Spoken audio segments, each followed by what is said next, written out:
हिमालय ने जब तय किया कि हमें चुनाव लड़ना है तो चुनाव एक परिदृश्य बदल गया, फर्क आ गया।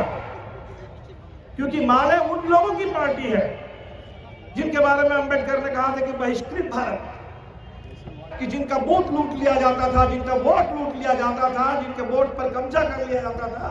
यहाँ आज हमारे बिहार के अंदर तमाम गरीब के सामने वोट डालने का पूरा अधिकार हमने हासिल किया। आज ये अदानी आ गया है जिसको हिंदुस्तान का हर हवाई अड्डा चाहिए, हिंदुस्तान का हर बंदरगाह चाहिए, हर रेलवे स्टेशन चाहिए, हर कोयला खदान चाहिए, देश की पूरी अर्थव्यवस्था, खेती बाड़ी, सब कुछ। तो उनके तो नारे ही लग रहे थे कि अयोध्या एक झांकी है, काशी मथुरा बाकी है।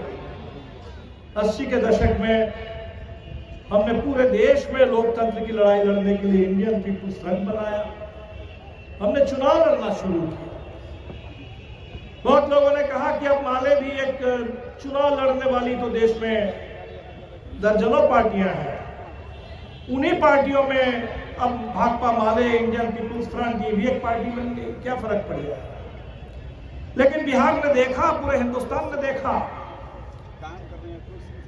कि माले ने जब तय किया कि हमें चुनाव लड़ना है तो चुनाव एक परिदृश्य बदल गया, फर्क आ गया।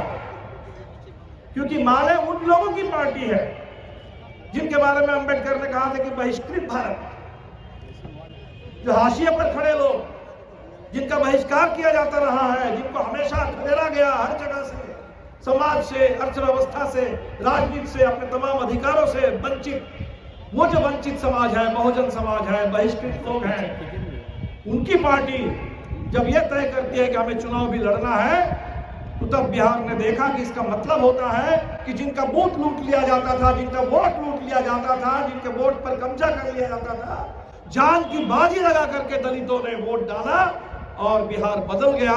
कॉमरेड रामेश्वर प्रसाद आरा से सांसद बनकर के चले गए और उसके बाद दोबारा इस बिहार के अंदर किसी बूथ लूटरों की हिम्मत नहीं हुई, किसी सामंती ताकत की हिम्मत नहीं हुई कि बिहार के अंदर दलितों का वोट का लूट कर सके।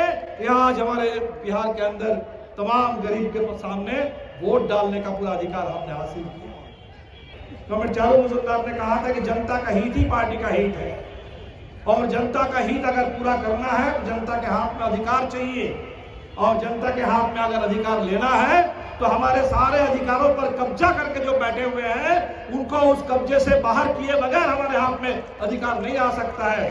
उन लुटेरी ताकतों को भगा करके ही हमें अधिकार अपने हाथ में लेना होगा।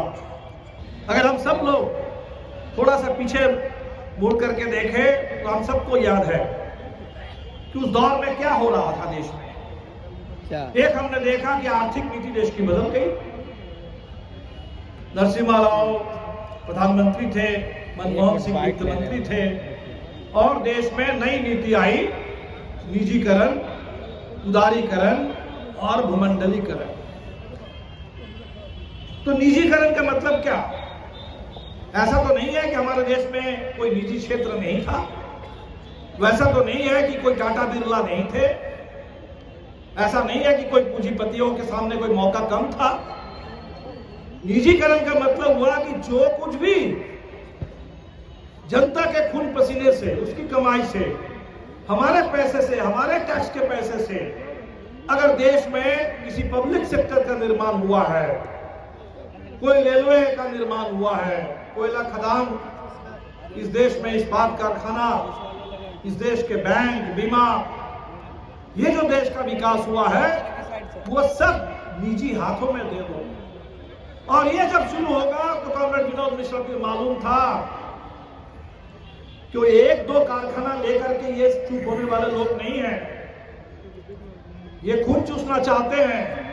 उनको अगर तुम एक कारखाना दोगे वो 10 कारखाने पर कब्जा करेंगे, और उसी रास्ते से आज ये अदानी आ गया है जिसको हिंदुस्तान का हर हवाई अड्डा चाहिए, हिंदुस्तान का हर बंदरगाह चाहिए, हर रेलवे स्टेशन चाहिए, हर कोयला खदान चाहिए, देश की पूरी अर्थव्यवस्था, खेती बाड़ी, सब कुछ।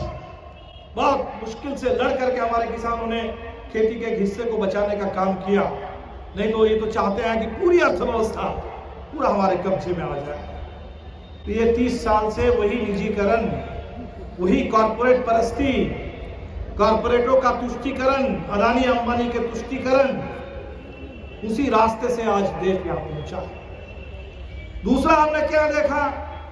दूसरा हमने देखा कि उसी दौर में देश की विदेश नीति बदल गई। जिस समय बांग्लादेश हो रहा था 1971 में, भारत पाकिस्तान के बीच में युद्ध हो रहा था, बांग्लादेश के मुक्ति के लिए लोग लड़ रहे थे। सबको पता है कि उस दौर में बांग्लादेश ना बन सके, इसके लिए पूरे अमेरिका तैनात था। उसकी पूरी कोशिश थी कि हाँ, उसको रोका जाए, लेकिन भारत की विदेश नीति कुछ और थी। दुनिया के दूसरे ताकतों के साथ हमारे दोस्ती थी उस समय, और उस पूरे दौर में बांग्लादेश बना। अमेरिका को इस पूरे एशिया के हिस्से में हमने एक हद तक पीछे धकेला। लेकिन जब सोवियत यूनियन खत्म हो गया, हमने देखा कि हिंदुस्तान के शासकों ने तय कर लिया कि अब हमें तो बस अमेरिका का पिछलग्गू बन जाना है, अमेरिका के साथ मिलकर चलना है, अमेरिका जैसे चाहे वैसे हिंदुस्तान को चलाना है। और वही करते करते आज हम कहां पहुंचे हैं? फिलिस्तीन में, गाजा पट्टी में, छोटे से इलाके में जहां 25 लाख लोग हैं, और पिछले 7 अक्टूबर से अभी तक 18,000 से ज्यादा लोग मार दिए गए। और हिंदुस्तान हम अमेरिका के और इजराइल के साथ बने। पूरे एशिया में दूसरा और कोई देश नहीं मिलेगा इजराइल के साथ खड़ा होकर। कोई और देश नहीं दिखेगा अमेरिका के साथ इस तरह से खड़ा हुआ कि आप कमजोरों के साथ नहीं। आपकी नीति क्या है कि जो सताने वाले लोग हैं, उत्पीड़न करने वाले जो लोग हैं, हिंसा थोपने वाले जो लोग हैं, जान लेने वाले जो लोग हैं, आप उनके साथ खड़े हो जाएंगे और उत्पीड़ितों के खिलाफ खड़े हो जाएंगे। ये हमारी विदेश नीति बन गई। और तीसरा, उसी दौर में वो आडवाणी जी रथ लेकर के निकले थे राम मंदिर के नाम पर। ये बिहार है, बिहार ने उस रथ को रोका था, लेकिन बावजूद इसके 6 दिसंबर 1992 बाबरी मस्जिद के लोगों ने शहीद कर दिया। तो उनके तो नारे ही लग रहे थे कि अयोध्या एक झांकी है, काशी मथुरा बाकी है। तो कॉमरेड विनोद मिश्रा को मालूम था कि ये कोई एक मंदिर और मस्जिद का सवाल नहीं है, तो वो पूरे देश को बदल देना चाहते हैं, पूरे समाज को बदल देना चाहते हैं। और इसीलिए वो जो कानून बना था हिंदुस्तान की आजादी के दिन 1947 के 15 अगस्त, जो भी हमारे उपासना का, पूजा का, चाहे वो मंदिर हो, मस्जिद हो, गिरजा हो, गुरुद्वारा हो, जहां जैसे था वैसे रहे। ये कानून बना था, आज भी वो कानून बना हुआ है, लेकिन आज इस कानून को भी ये लोग बदल देना चाहते हैं ताकि सारे मंदिर मस्जिद जो भी है वो खुल जाए उनके लिए। और जब जहां मर्जी, कभी मथुरा, कभी काशी, कर्नाटका में अभी कहते हैं कि वहां राम जन्मभूमि हो गया, अभी हनुमान का जन्मभूमि चाहिए, बजरंगबली का जन्मभूमि के नाम पर वहां चल रहा है। तो पूरे देश में इसका जन्मभूमि, उसका जन्मभूमि के नाम पर लगातार साल भर उनको यही काम करना है। तो कॉमरेड विनोद मिश्रा ने तीनों चीजों को देख लिया। इन तीनों चीजों को देख लिया कि ये जो आर्थिक नीति है, ये जो विदेश नीति है, और पूरे हिंदुस्तान की पहचान को मिटाने के लिए, बदलने के लिए, ये जो सांप्रदायिक उन्मादी ताकत है, ये ताकत लेकिन देश के लिए बहुत बड़ा खतरा है। और हमने बिहार में ये देखा। बथानी टोला में जब जनसंहार हुआ, तो उस जनसंहार के बाद कॉमरेड विनोद मिश्रा ने कहा कि भाई ये सिर्फ सामंती ताकत नहीं है, ये सामंती सांप्रदायिक साजिश है। और वो जो सामंती सांप्रदायिक साजिश का नंगा नाच, ताकतों का जो नंगा नाच हमने बथानी टोला में देखा, 6 साल बाद उसी को बड़े पैमाने पर हमने गुजरात में देखा, जिसको गुजरात का जनसंहार कहा।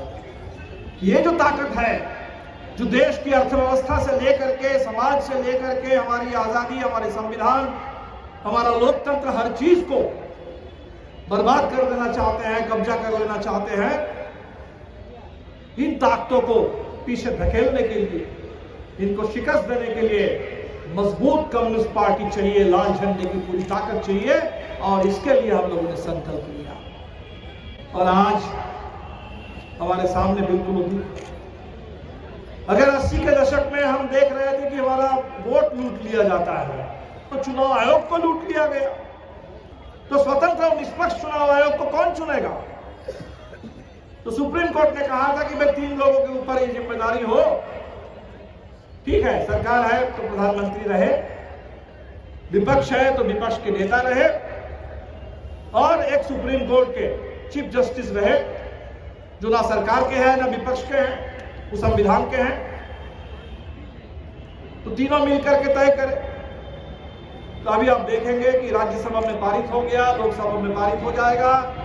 इसको बदल दे रहे हैं। क्या कह रहे हैं कि कौन लोग तय करेंगे?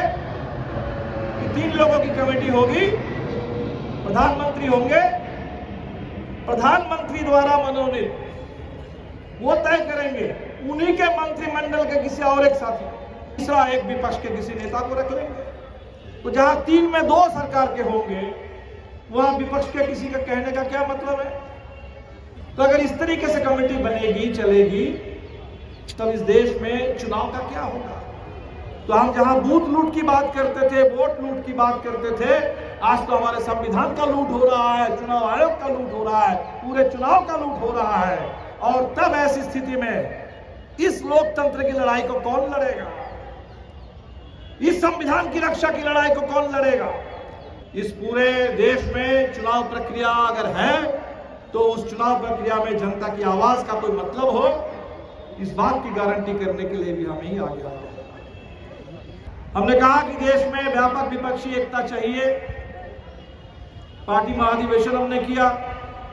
महाधिवेशन में भी हमने नीतीश जी को बुलाया, तेजस्वी जी भी आए, कांग्रेस के सलमान खुर्शीद साहब भी आए, तमिलनाडु से हमारे दलित नेता तिरुमावलवन भी आए। बात हुई कि व्यापक विपक्षी एकता का निर्माण हो, और अच्छी बात है।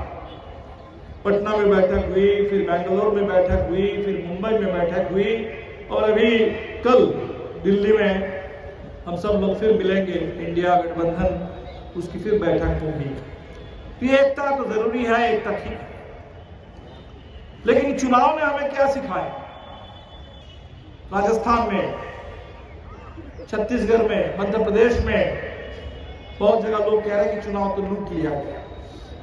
तो हमारे सामने बड़ा सवाल है कि चुनाव को अगर लड़ना है, तो एक तरफ चुनाव लड़ने वाले वो तो लूटने वाले लोग हैं, और लूटने के लिए वो चुनाव लड़ रहा है, तो दूसरी तरफ भी हमें बिल्कुल वैसी तैयारी रखनी होगी कि हर कीमत